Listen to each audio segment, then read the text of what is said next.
Donc effectivement, comme je viens de l'annoncer, nous allons maintenant enchaîner sur notre conférence plénière sur la question de l'innovation technologique, banque et assurance, avec un titre qui est Repenser les modèles et technologies en rupture, qui va vous être présenté par Monsieur Mazo. Alors j'ai du mal à prononcer Higuel Rivet, comme ça qu'on Mazo, c'est très bien.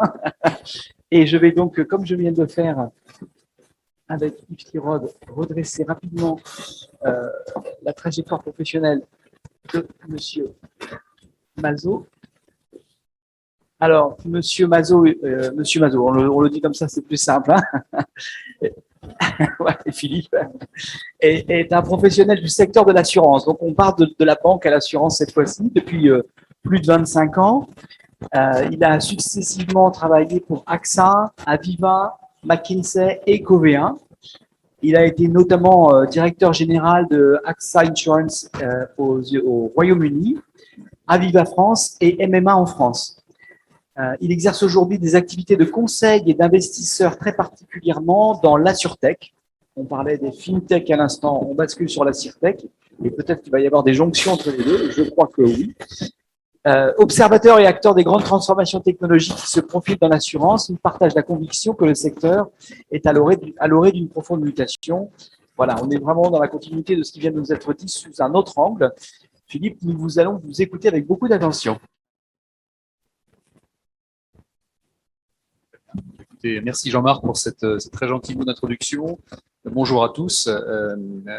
J'étais assis là, la salle est vraiment très très calme. Je ne sais pas si vous avez la même sensation. C'est un peu tôt le matin, c'est un peu tôt, mais néanmoins l'intérêt de toutes ces manifestations, c'est évidemment l'interaction. Donc j'espère que on va pouvoir échanger. Donc j'étais très intéressé par l'intervention précédente.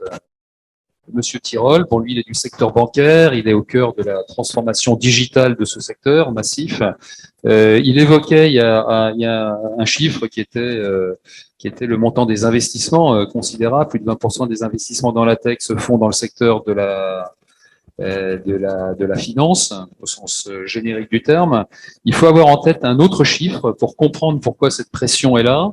Dans la chaîne de valeur de l'économie mondiale, le secteur financier représentait il y a 40 ans environ 10%. Et puis aujourd'hui, on en est à presque 40%. Donc il y a eu effectivement un transfert de valeur vers le monde de la finance considérable. Évidemment, les logiques du capitalisme s'appliquent, quels que soient les acteurs, même si seulement en France, dans ce secteur, il y a énormément d'entreprises mutualistes, ça attire évidemment les capitaux. Donc c'est assez légitime, compte tenu du volume de profits réalisés dans ces secteurs-là, que les investissements s'y précipitent. Alors, comme l'a dit Monsieur Tirole, la banque se transforme de façon considérable, et moi je vais vous dire que l'assurance, potentiellement, va se transformer de façon considérable. Il a dit autre chose, et je le dis en propos liminaire, il a dit il faut être modeste, on ne sait pas, et moi je pense qu'on ne sait absolument pas. C'est extrêmement compliqué aujourd'hui de faire des prévisions sérieuses sur l'évolution de ces secteurs en matière d'absorption de la technologie et de leur transformation fondamentale.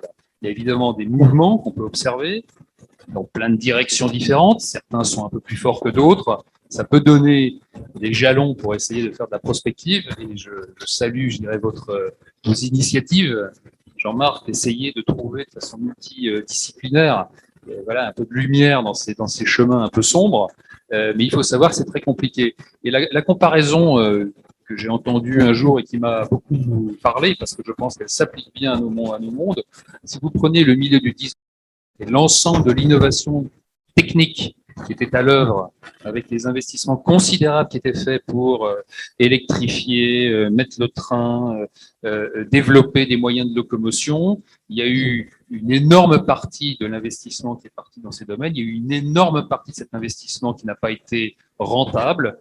Il y a eu une énorme concentration des entreprises à la fin du 19e siècle et au début du 20e siècle. Les États-Unis sont obligés d'inventer le fait de casser en morceaux des acteurs qui avaient pris des parts absolument considérables. Et si vous faites un parallèle avec ce qu'on est en train de vivre, il y a effectivement d'énormes investissements qui sont partis dans le domaine de la tech, des très grands champions qui ont surnagé après que la poussière des différentes crises se soit dissipée, et s'opposera la question de savoir si ces acteurs peuvent continuer d'opérer pour que les deux marchés, et je dirais la diversité de l'offre puisse quand même être préservée. Donc il y a un parallèle, et dans ce parallèle-là, il y a une chose, on ne peut pas vraiment prédire ce que va être la suite.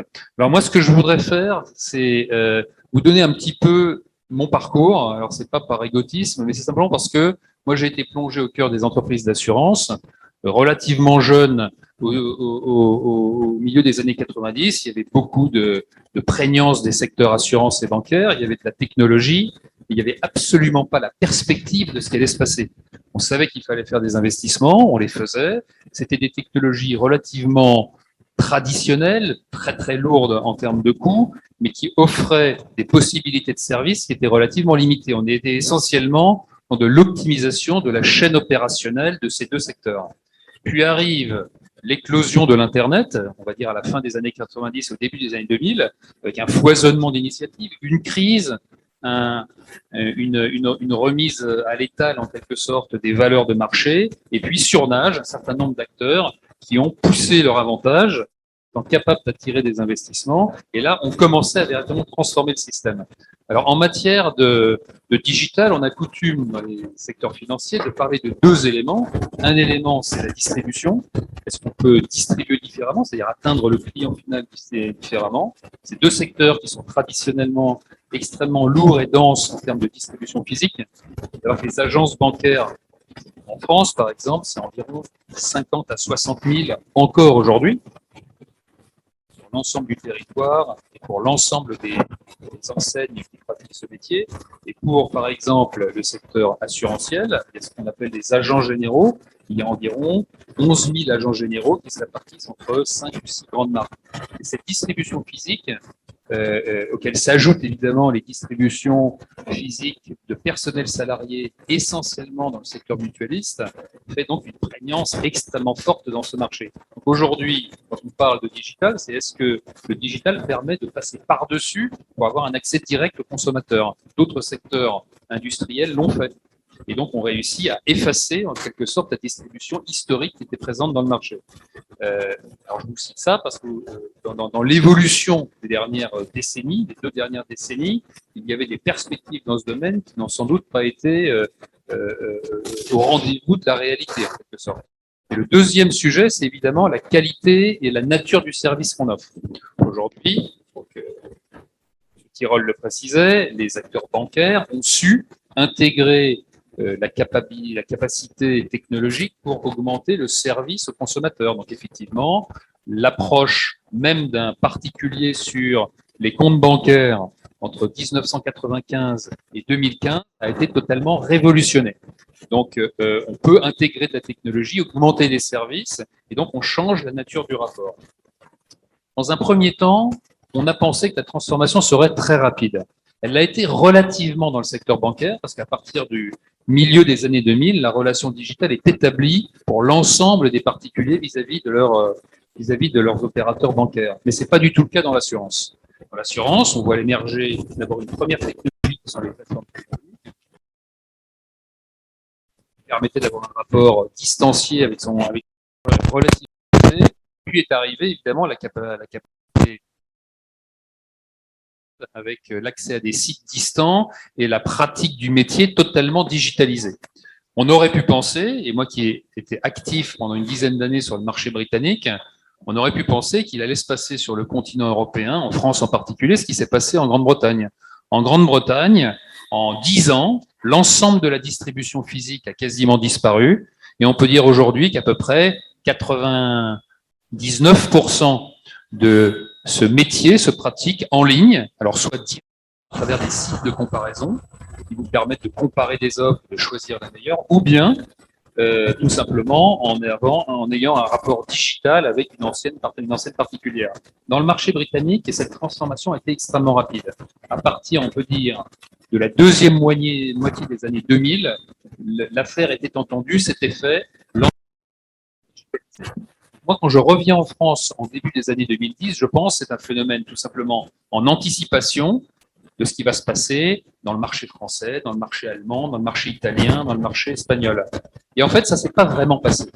On a vu l'émergence d'un certain nombre d'acteurs, tout à fait mineurs. On a vu les grands groupes investir dans cette relation, mais finalement, la relation physique avec la distribution a continué à perdurer et donc est resté quand même l'axe principal de cet univers-là. Et ça intrigue parce que pourquoi ce qui fonctionne très très bien en Grande-Bretagne n'a pas pris dans d'autres secteurs. Alors l'une des principales raisons pour le moment, parce qu'il faut toujours revenir aux raisons économiques, c'est que le secteur financier français, par exemple, est à 50% un secteur mutualiste, que ce soit du côté bancaire comme du côté assurantiel. Et le secteur mutualiste, il a une autre vision de la chaîne de valeur et de la formation du profit. Donc effectivement, le fait de pouvoir tarifer de façon plus agressive, c'est-à-dire moins cher, les produits, laisse beaucoup moins d'espace à de nouveaux acteurs pour venir s'insérer et offrir des services qui attireraient, je dirais, le consommateur amélioré. Les digitales sont pas tellement meilleurs que les coûts déjà améliorés du secteur de la mutualité en France. Et ça, c'est une particularité qui existe en France, c'est une particularité qui existe en Allemagne, c'est une particularité qui existait également en Italie et qui est en train tout simplement de disparaître. Et là, on peut dire quasiment complètement disparu dans le marché espagnol. Je vous cite ces marchés européens pour dire qu'il y a, on élargit un petit peu de la France à ces univers-là. Alors, si j'ai en 2005, si vous m'aviez demandé, je vous aurais dit, eh bien, l'ensemble de la distribution va passer en digital, on va avoir un rapport direct, et puis on va améliorer et augmenter à la fois les qualités de service et surtout la quantité de services qu'offrent ces opérateurs. C'est comme ça que les marchés se transforment. Ça ne s'est pas produit.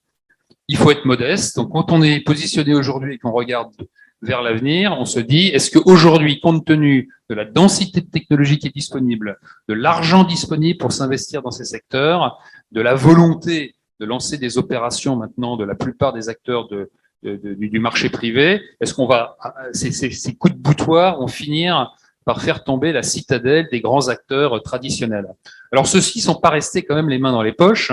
Ils se sont dotés d'outils, ils ont étudié la technologie. Il y a beaucoup de façons de faire. On essaye d'intégrer des acteurs émergents, on essaye de développer en son sein des capacités et on améliore de ce fait également la qualité de service vis-à-vis des clients. Donc, vous aurez constaté que dans les dernières années, vous avez eu comme ça une amélioration graduelle des services poussée par cette mue technologique, sans pour autant que le marché ne se disrupte complètement. Donc on est en fait dans une phase où un peu métastable, où on pense sans doute que ça va basculer. On le pensait déjà il y a 15 ans. Est-ce que dans les 5, 10 ou 15 prochaines années, on va connaître cette propagation? Il y a des enjeux colossaux derrière tout ça. On a parlé de la RGPD, c'est-à-dire du contrôle de la donnée. Dans le secteur de l'assurance, il faut savoir que ce sujet de la donnée est absolument crucial, à deux titres. Le titre classique, comme pour tout le monde, tous les secteurs, la donnée, elle est privée, donc l'utilisation de la donnée requiert, a priori, le consentement de celui qui est l'objet de cette donnée. Donc là, évidemment, on sait parfaitement que c'est très compliqué de le surveiller et de le contrôler, mais ça fait partie, je dirais, des contraintes qui s'exercent sur cette activité. Il y a beaucoup d'éléments de l'assurance qui sont relativement neutres à la donnée. Votre comportement de conducteur automobile, certes, fait partie de votre identité privée. Il n'y a pas un dommage considérable à le mettre dans le domaine public et à utiliser cette information pour tarifer le risque que vous représentez quand vous prenez votre volant. En revanche, quand on parle de données de santé, là, on rentre beaucoup plus dans l'intime. Et effectivement, les données de santé sont plus ou moins protégées et en fonction des pays plus ou moins protégés, et ça permet des avancées plus ou moins fortes en termes de disruption technologique dans l'assurance. Il y a un deuxième sujet qui est important de comprendre, c'est que l'assurance, c'est un phénomène de mutualisation. Quand on part, on arme des caravelles pour partir à l'assaut des océans pour découvrir de nouveaux territoires, on divisait le risque entre un grand nombre d'investisseurs pour que la perte soit divisée. Et c'est le principe de la mutualisation de l'assurance qui s'exerce. À travers la technologie, on acquiert beaucoup d'informations précieuses sur la nature du risque qu'on assure. Chaque individu est différent, il a un comportement différent, à la fois sur le plan de la gestion de sa santé ou de la gestion de ses comportements dans la vie. Et donc, on peut, grâce à la collecte de l'information, individualiser la perception du risque. Et quand on a individualisé la perception du risque, on individualise également sa tarification. Cette tarification individuelle, elle s'oppose philosophiquement à la mutualisation. En même temps, à partir du moment où on sait que monsieur ou madame ou un tel fume, et qu'il a donc augmenté de façon considérable son risque de contracter un certain nombre de maladies, quand il est dans un pool d'assurance, est-il normal de ne pas prévenir les autres qui vont payer une partie de leur prime, si elle est uniquement mutualisée, qui consiste à couvrir le risque de cette personne? Alors, on peut tout à fait raisonner dans les deux sens. Là, moi, mon propos n'est pas de donner une réponse à cette question, mais de dire que cette question se pose et qu'il faut donc savoir où va se situer. On voit bien que c'est une question d'organisation presque de la société. Donc, mutualisation, individualisation s'opposent et la technologie nous pousse vers l'individualisation. Donc là, il y a un problème global qui se pose. On sait également que les algorithmes qui sont de plus en plus prégnants dans le domaine de la technologie et qui permettent d'automatiser un certain nombre d'actes de gestion. Ça va évidemment de l'analyse du risque et de sa tarification, mais tout simplement observer comment vous pratiquez un certain nombre d'éléments de votre vie, votre consommation d'énergie, votre consommation alimentaire. Tout ça permet de enrichir en quelque sorte les données qui vont servir à l'analyse de votre profil, et ceci peut être effectivement utilisé dans quantité d'engagements commerciaux, c'est-à-dire offre de produits, tarification vers vous. Donc on voit bien qu'on est là à l'orée de quelque chose de tout à fait particulier. Je rajouterai une dernière chose à titre anecdotique, mais qui est une chose importante. On parle beaucoup de la voiture connectée. Les voitures connectées vont bientôt devenir autonomes. Tout du moins, c'est l'objectif qu'on lui assigne. Est-ce que ça se passera? On le verra, mais ça va nous poser immédiatement d'immenses problèmes éthiques, dans la mesure où une voiture connectée doit choisir des comportements dans certaines situations de circulation. Et donc, il faut que quelqu'un programme et décide, via des algorithmes, si dans une situation de crise accidentelle, la voiture va à droite ou à gauche. Alors, si à droite, il n'y a rien, et qu'à gauche, il y a quelque chose, une jeune femme qui traverse avec une poussette et 2 enfants, évidemment, la décision est facile à prendre. Et si vous avez 2 personnes qui ont des profils totalement différents, dont on sait en une nonaseconde quel est le montant de l'assurance vie, la nature de son âge, ses situations familiales, etc. Comment est-ce que l'algorithme choisit d'aller à droite ou à gauche? Donc tout ça, ce sont des champs de réflexion éthique qui sont très importants, dans lesquels on est déjà aujourd'hui.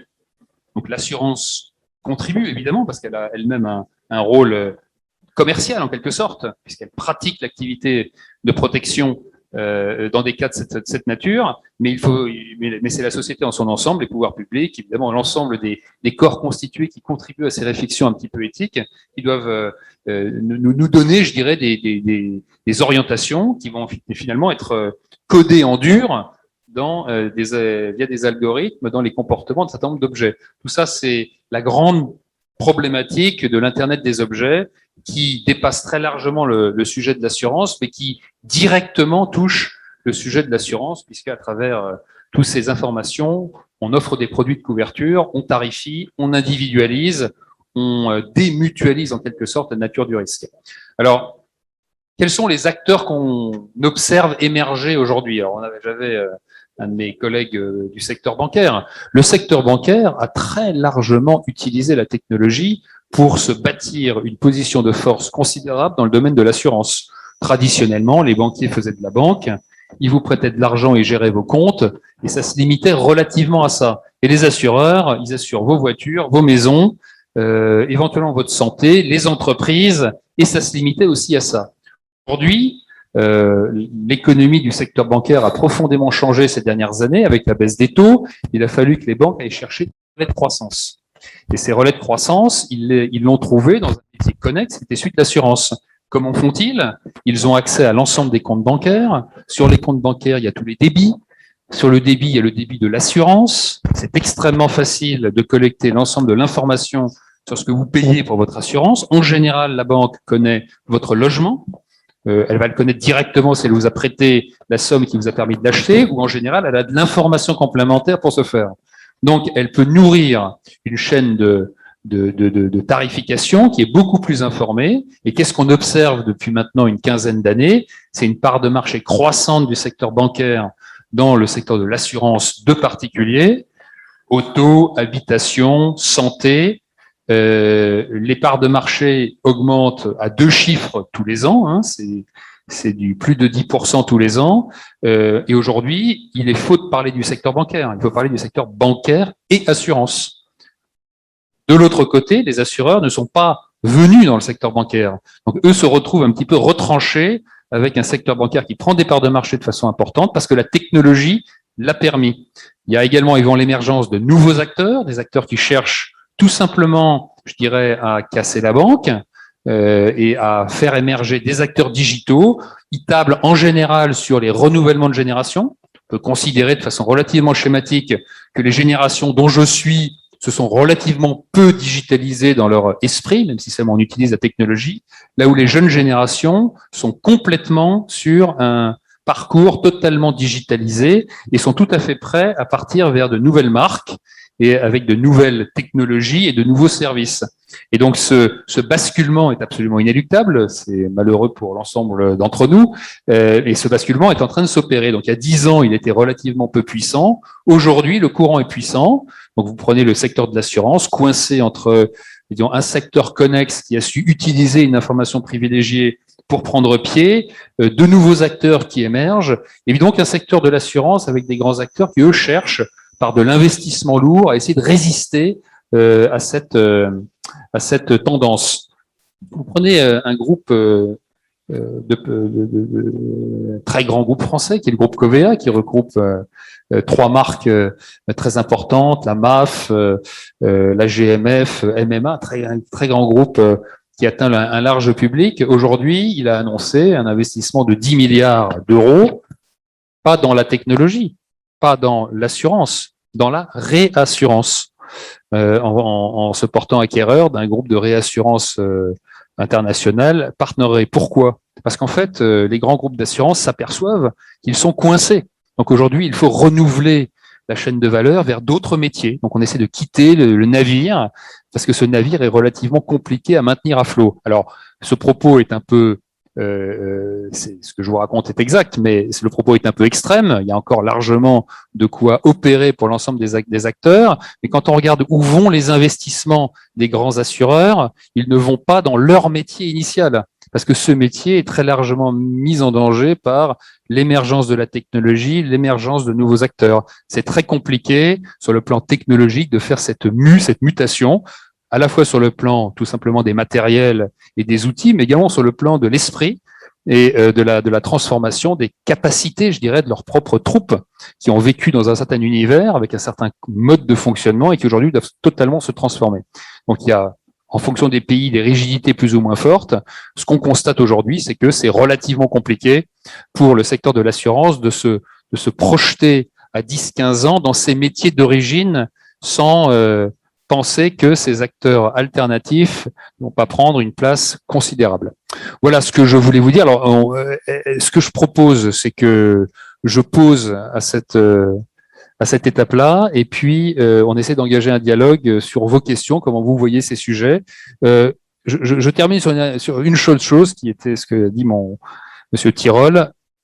Personne ne sait, pas plus moi que vous, mais vous savez sûrement autant que nous, et on voit bien qu'il y a un foisonnement, en quelque sorte, à la fois d'allocation de capital et d'initiatives dans beaucoup de domaines, dont on ne sait pas quelle sera celle qui dominera si on regarde à 10-15 ans. Donc je pense qu'aujourd'hui, place au dialogue, surtout.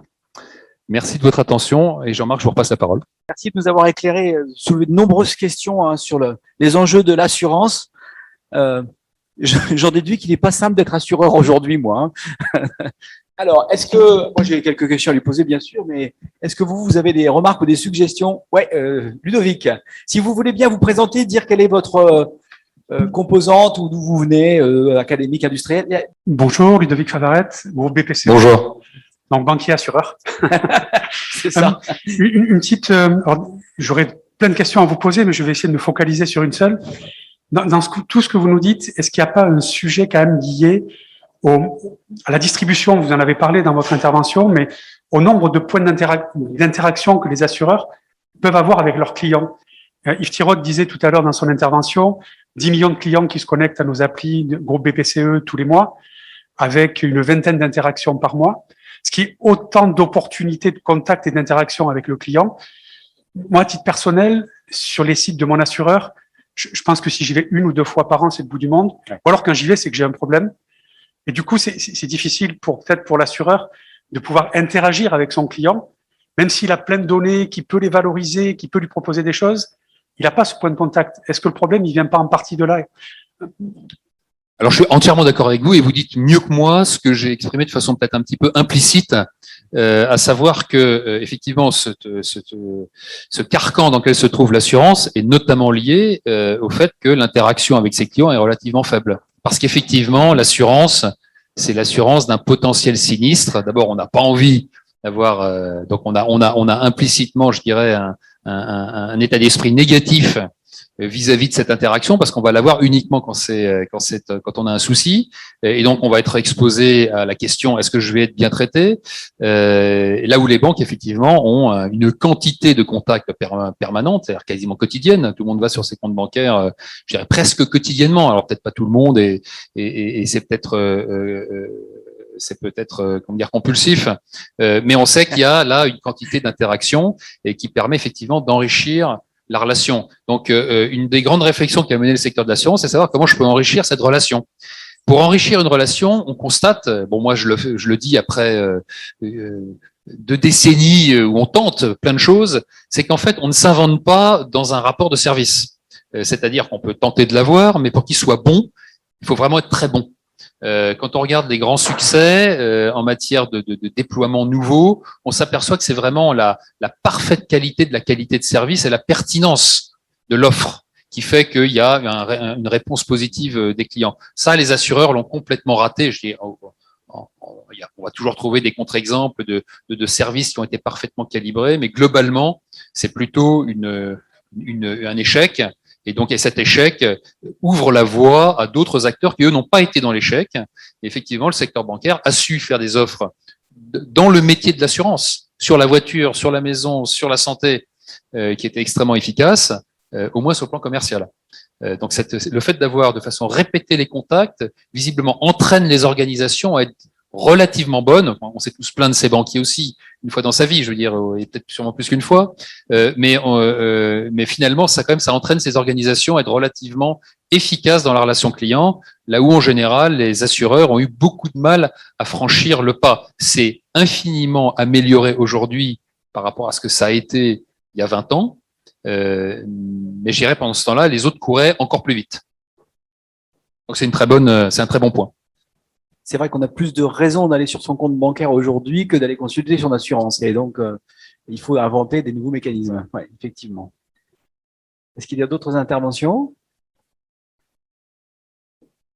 Moi, j'en ai une. Vous avez évoqué l'Internet des objets, les objets connectés qui font migrer vers l'individualisation. Vous avez peu évoqué les réseaux sociaux dans votre propos. Quel rôle peuvent-ils jouer dans le monde assurantiel aujourd'hui en termes Alors, bon, j'ai effectivement peut-être je suis passé un peu rapidement, mais il y a un point qui est très très important, c'est tout ce qui est les capacités de tarification. Donc aujourd'hui, l'assurance, par sa présence très très longue durée auprès de ses clients, avait accumulé un certain nombre de principes de tarification qui étaient un peu ancrés dans le dur. La nature de l'information qu'on pouvait collecter était relativement limitée. Et elle était très largement liée aux abacs historiques sur lesquels on constatait un certain nombre de phénomènes. Alors, je vous donne un ultra simple. Les femmes conduisent mieux que les hommes. Ça fait 50 ans que les assureurs le savent. Et donc, ils ont fait une chose, ils ont graduellement tarifer les hommes à un coût plus élevé que les femmes.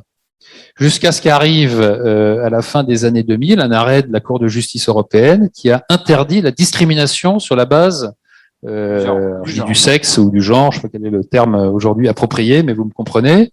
Et il a fallu retarifer tout le monde en excluant cet élément de tarification.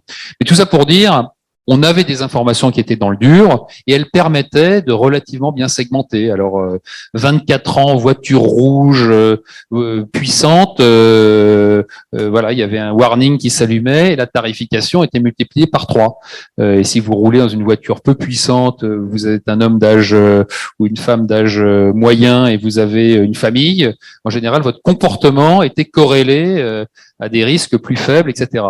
Arrivent donc les réseaux sociaux. Les réseaux sociaux, c'est un foisonnement d'informations dans tous les domaines parce qu'on se livre énormément. Alors, très paradoxalement, RGPD, qui est une réglementation unique au monde, qui a été développée par l'Europe et sous l'égide de la Commission européenne, et voilà, se développe au moment où, en même temps, les acteurs consommateurs européens de réseaux sociaux mettent toutes leurs informations à la disposition du public. Et donc, effectivement, ceux qui savent collecter cette information et donc la valoriser ont un avantage considérable. Alors, à la fois en termes de tarification ou en termes d'offre de service. Alors, je vous racontais parce que voilà, il y a des grandes plateformes qui savent faire ça. On va sur Facebook, vous racontez que vous partez en vacances et d'un seul coup, vous recevez un message sur est-ce que vous avez bien un assureur qui va vous dire vous avez bien fermé votre maison, est-ce que vous pensez à hiverner si c'est une maison de secondaire, est-ce que vous avez bien pensé à fermer les volets, est-ce que vous voulez un service d'alarme, etc. Tout ça parce que vous dites vous-même sur les réseaux sociaux ce que vous faites, où vous partez, si vous partez en voyage, on vous propose une assurance voyage, etc. Donc tout ça, ça veut dire qu'on peut valoriser, vous comprenez l'idée simple, on peut facilement valoriser. Ça permet également, et ça a été, je dirais, la levée d'une certaine barrière à l'entrée. C'était assez compliqué de tarifer sérieusement des grands portefeuilles automobiles ou habitations sans ces bases de données historiques. Aujourd'hui, on arrive très rapidement, alors on démarre à zéro, mais très rapidement, la courbe d'apprentissage est beaucoup plus courte et donc beaucoup plus rapide en termes d'émergence, on peut tarifer correctement. Donc ça veut dire que tous les nouveaux acteurs, les acteurs digitaux qui viennent avec des offres nouvelles, beaucoup plus adaptées, je dirais, à l'univers, à l'écosystème du digital et de ces objets de consultation peuvent également tarifer correctement, ce qui n'existait pas, je dirais, il y a encore 10 ans. Donc tout ça est en train de monter en puissance et donc va permettre l'émergence de nouveaux acteurs. Maintenant, il faut qu'ils arrivent à se présenter au grand public et après, ce sont des histoires de conquête commerciale avec certains qui vont défendre des parts, les acteurs traditionnels, et ceux qui vont essayer de les leur prendre, les acteurs nouveaux. Et donc, vous verrez, que ce soit à la télévision ou sur les chaînes Internet, fleurir des publicités pour mettre en valeur de nouvelles marques dans ces domaines. Et donc, on peut considérer que sans doute les parts de marché vont changer de main, en partie. Ouais. Une intervention ? Moi, j'en aurais une autre. Vous évoquiez le fait que un certain nombre d'acteurs du secteur bancaire s'orientaient vers la réassurance comme un moyen d'essayer de trouver des solutions sur leur propre challenge. Si vous aviez, au regard de l'écosystème qu'on a ici, là, des chercheurs, des entreprises, 2 ou 3 enjeux clés sur lesquels il faudrait que l'on se penche, nous, académiques, pour l'avenir de l'assurance, quels seraient-ils ? Est-ce que alors, peut-être en parlant de la fraude ou pas, je ne sais rien. La fraude est un autre sujet, hein, puisqu'il s'agit de protéger, et non pas là, vous avez beaucoup porté votre propos sur l'anticipation, les évolutions des marchés. Mais quels seraient les enjeux sur lesquels il faudrait qu'on réfléchisse ensemble là ? Alors, je dirais la fraude, c'est aujourd'hui, là, je vois qu'il y a une très belle entreprise qui travaille sur ces sujets-là. La fraude, c'est aujourd'hui un sujet qui est totalement traité via l'outillage, les nouvelles technologies, les algorithmes apprenants depuis de nombreuses années, autant au sein des grands acteurs traditionnels, et très, très évidemment avec des acteurs nouveaux qui se sont focalisés sur ces sujets-là. Non, les sujets qui me paraissent moi importants parce que je les vois comme très compliqués à traiter, je l'ai un peu évoqué rapidement. Ils sont liés quand même d'abord à l'éthique de l'utilisation. Donc on a eu ça dans la biotechnologie ou dans le médical depuis maintenant de nombreuses années. Il y a des sujets éthiques qui se posent alors on sait bien que la technologie avance plus vite que n'avancent les réflexions éthiques, mais il faut pouvoir le traiter. Donc, moi, j'ai assisté à des débats sur la programmation des algorithmes de la voiture autonome il y a des années. On peut constater que ces débats n'ont quasiment pas avancé. Et ça me paraît être un peu une tête dans le sable d'autruche, parce que c'est des problèmes qui vont se poser très rapidement, et on sait qu'une fois que la technologie est disponible, les acteurs seront présents, donc il y aura bien des gens qui vont prendre des décisions. Donc si ces décisions sont prises par des acteurs privés, eh bien on est réduit à leur jugement. Et ce jugement sera calibré par rapport à leurs intérêts directs ou pas, où ils auront une moralité supérieure, mais il faut pas forcément compter dessus. Ou bien, je dirais, la société en son ensemble, et puis des forums que vous pouvez représenter, se saisissent de ces sujets et structurent la réflexion pour éventuellement générer de la réglementation qui permet d'encadrer les pratiques. Donc, de toute façon, ça, il y a le sujet des algorithmes et je dirais de leur complexité intrinsèque. L'assurance a toujours été compliquée. Notamment la tarification. Les algorithmes, c'est encore un degré au cube, enfin au carré ou au cube de cette complexité-là. Et moi, ce que j'ai noté, c'est qu'il y a très peu de gens qui sont capables d'expliquer le contrôle des algorithmes. Alors, vous êtes tous, beaucoup d'entre vous sont parents, ont peut-être des enfants qui sont passés à travers les algorithmes de l'éducation nationale pour les orienter après le bac. Et on voit le Parcoursup, et on voit qu'il est débat sur la calibration de ces algorithmes se pose de façon immédiate. Eh bien, ce sujet va se poser très clairement dans l'ensemble de l'application de ces champs assurantiels, puisque précisément à la fois la protection de la donnée, mais l'individualisation du risque, la démutualisation, tout ça, ça pose des questions d'algorithme.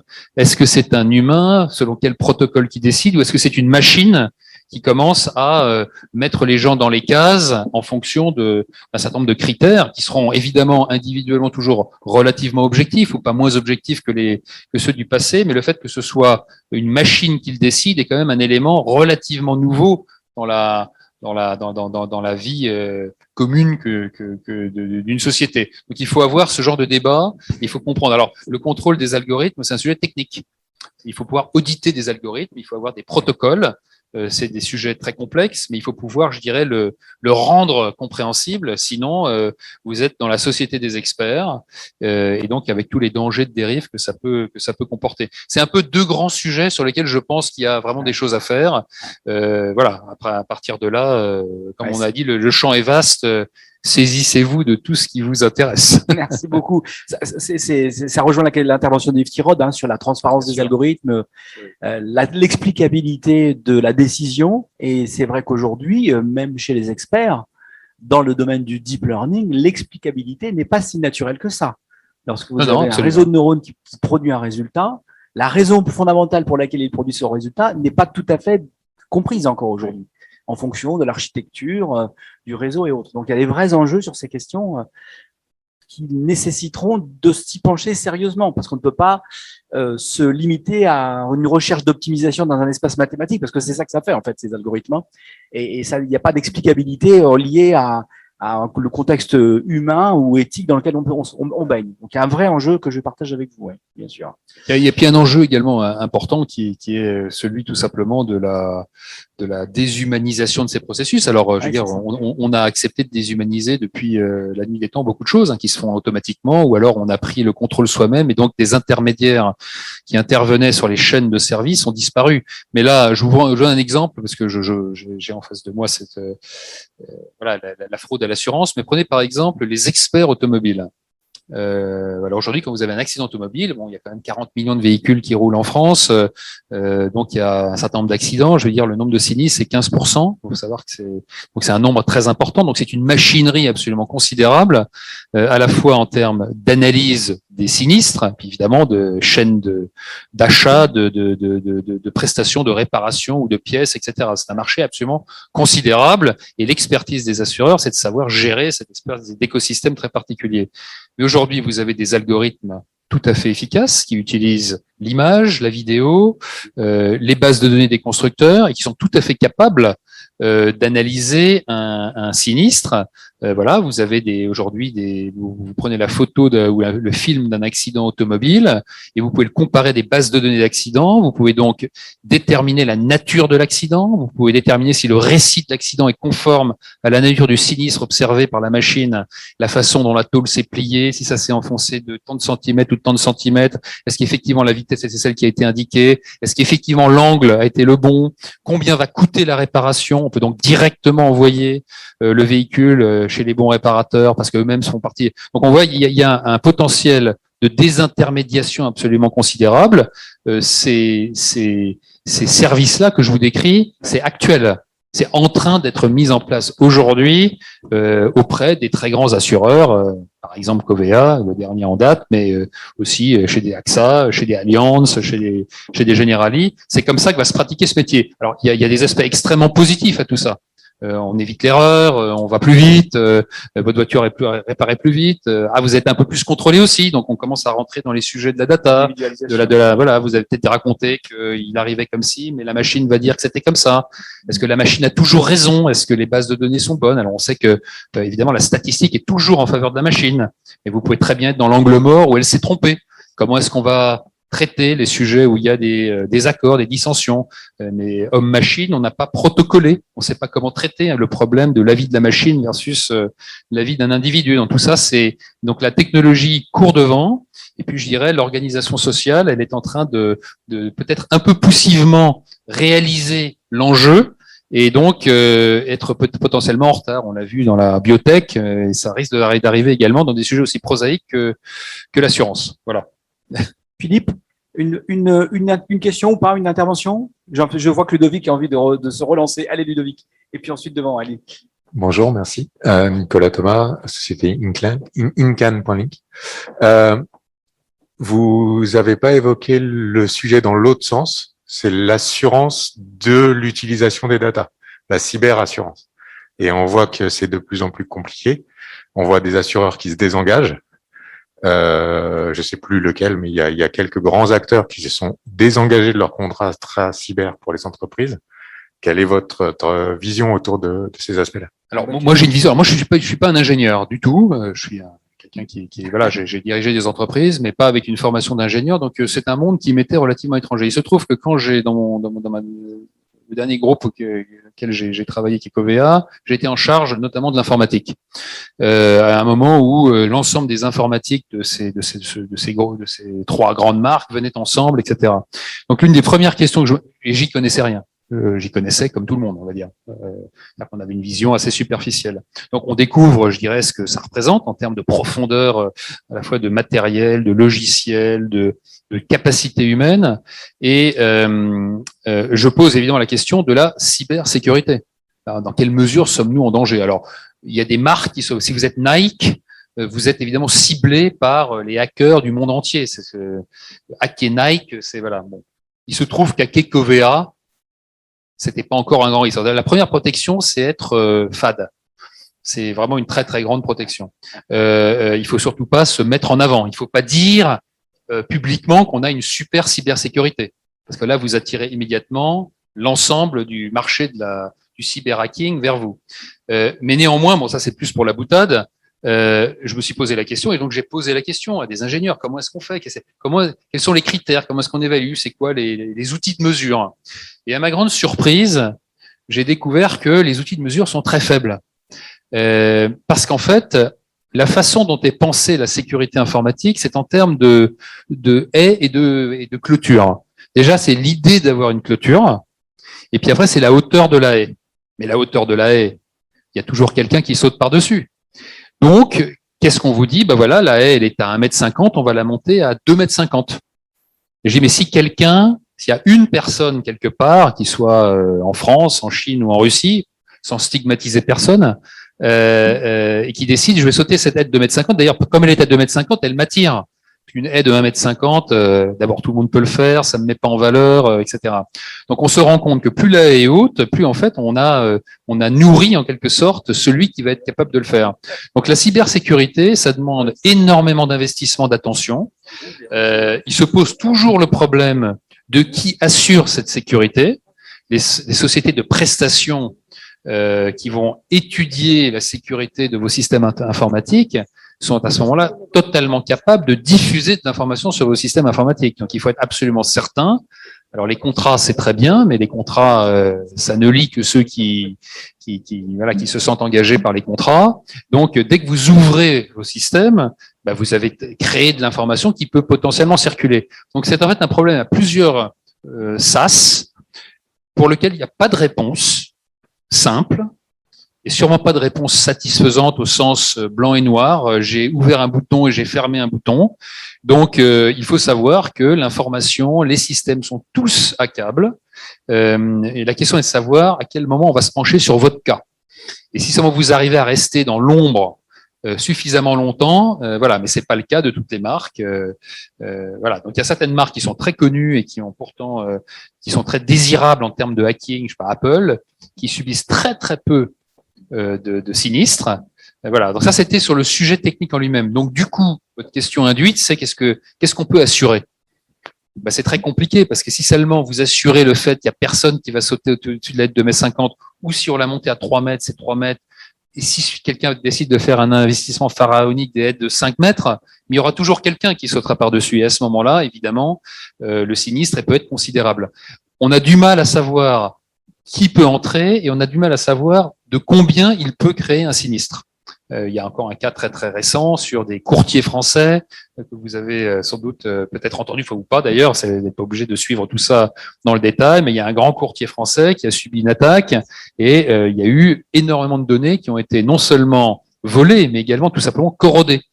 Donc, on parle de millions d'informations sur des millions de clients. Donc, c'est extrêmement compliqué. Donc, celui qui assure ça, voilà, on assure que les choses qu'on peut connaître.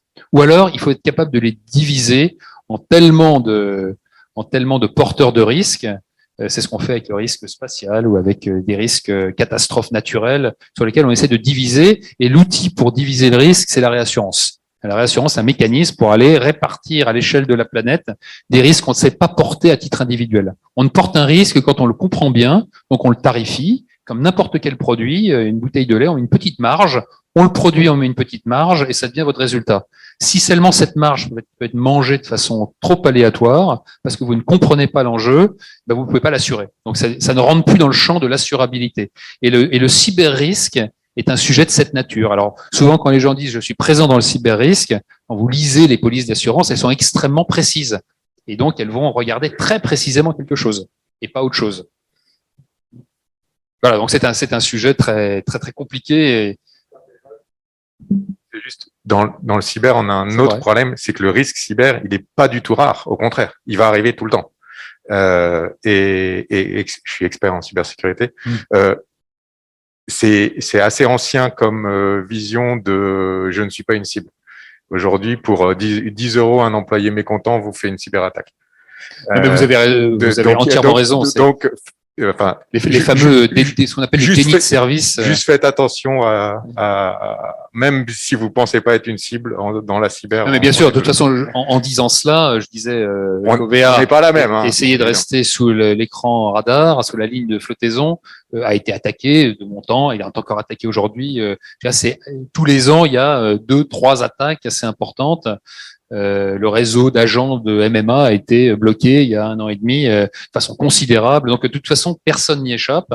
C'est de plus en plus facile. Évidemment, les murailles montent aussi. La technologie à l'intérieur, les ingénieurs qui s'occupent de ça sont eux-mêmes, en veille et augmentent leur camp. Mais ce que vous savez également, c'est que vous savez pas, l'intelligence en quelque sorte de l'attaque et éventuellement sa finesse technique, et donc on n'est pas toujours sûr de pouvoir répondre correctement. Donc c'est un risque qui est très compliqué à appréhender. Il y a très très peu de risques dans l'entreprise qui soit de cette nature, c'est-à-dire qui est ce côté totalement infini, indéfini, et où on repose en fait sur les capacités techniques de personnes qu'on a chez soi ou qu'on a éventuellement déportées auprès de consultants, mais ça n'a pas d'importance, et sur lesquels on n'est pas capable de porter un vrai jugement. Un dirigeant d'entreprise d'assurance ou bancaire, il n'est pas capable de vraiment se rendre compte si son spécialiste de la sécurité est un 7e dan, 12e dan ou une ceinture marron. C'est très compliqué, c'est pas les mêmes métiers et ces verticaux de compétences sont assez difficiles à analyser. Il y a sans doute d'autres métiers où c'est le cas, mais dans le nôtre, c'est très spécifique. On est des bons statisticiens, on n'est pas forcément des bons algorithmiciens. C'est ça. Je partage ce que vous venez de dire, monsieur. À l'occasion d'un cours que j'ai dû préparer à l'université à La Rochelle, on a constaté qu'au moment de la crise pandémique, entre mars 2020 et juin 2020, c'était dans un papier du Monde, je crois, on a eu plus 30 000% de cyberattaques sur la planète. Plus 30 000% en 2 mois. Les gens s'ennuient. Oui, c'est ça.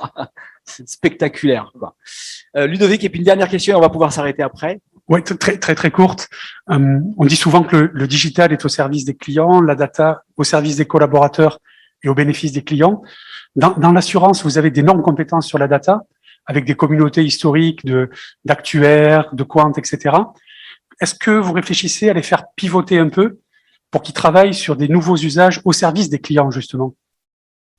Alors, je dirais oui, réponse générale. Je suis pas sûr qu'il y ait de si grands spécialistes de la data. Je sais, c'est ce qu'on dit. L'assurance a de la data. Elle collecte énormément de data. Ça, c'est la nature même de son activité. Et elle a une très forte capacité à utiliser statistiquement. Je dirais, pour schématiser, la statistique, c'est une information relativement linéaire. Donc, qui est une compétence qui s'est très bien développée au fil des, la mathématique financière s'est beaucoup développée au XXe siècle. Elle est arrivée à un niveau très très solide. Elle nous permet de faire des choses. La data telle qu'on l'envisage là, l'insertion dans des réseaux de neurones pour faire de l'algorithmie de web 3.0, c'est un autre niveau de compétence, c'est un autre type de compétence. Je ne veux même pas dire niveau.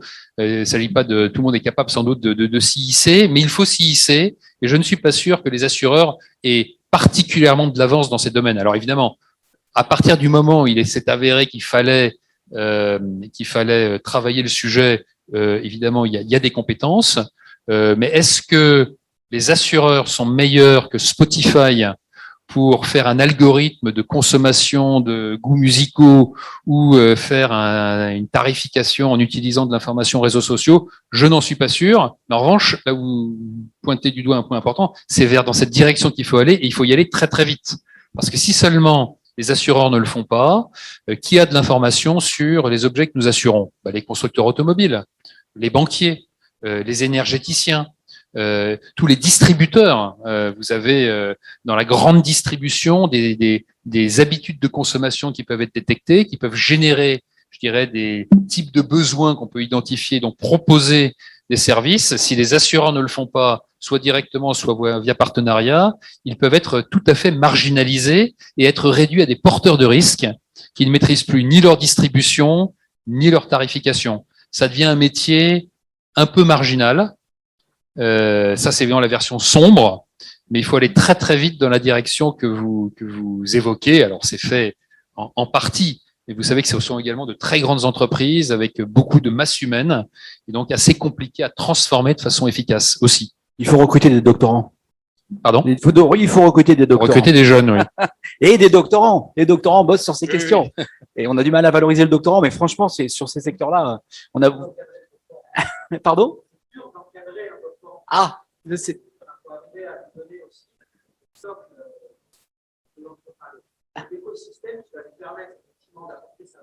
Oui. Ah, ok, intéressant. C'est un vrai sujet. Ouais.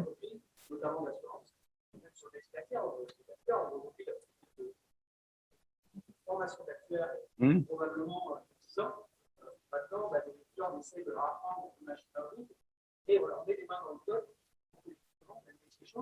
et que derrière, du contexte de l'entreprise et de la technique. Mais si vous avez qu'un aspect du truc, ça.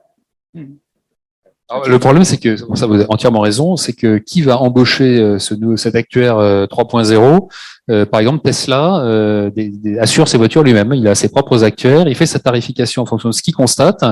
Il a totalement, je dirais, algorithmé et misé et digitalisé sa relation à ses clients. Et il n'a pas besoin de l'assureur. L'assureur apprenant qui essaye de se mettre au niveau est totalement largué par cet univers qui s'est immédiatement mis dans la bonne dynamique. Donc effectivement, ces gens-là trouveront des emplois sans doute chez d'autres employeurs potentiellement que uniquement le secteur de l'assurance, bien qu'il fasse un métier cœur de l'assurance. Je vous propose de remercier chaleureusement Monsieur Mazot pour son intervention de très haut niveau. Bravo, merci. Je pense que vous avez vraiment servi les enjeux qu'on cherchait à avoir.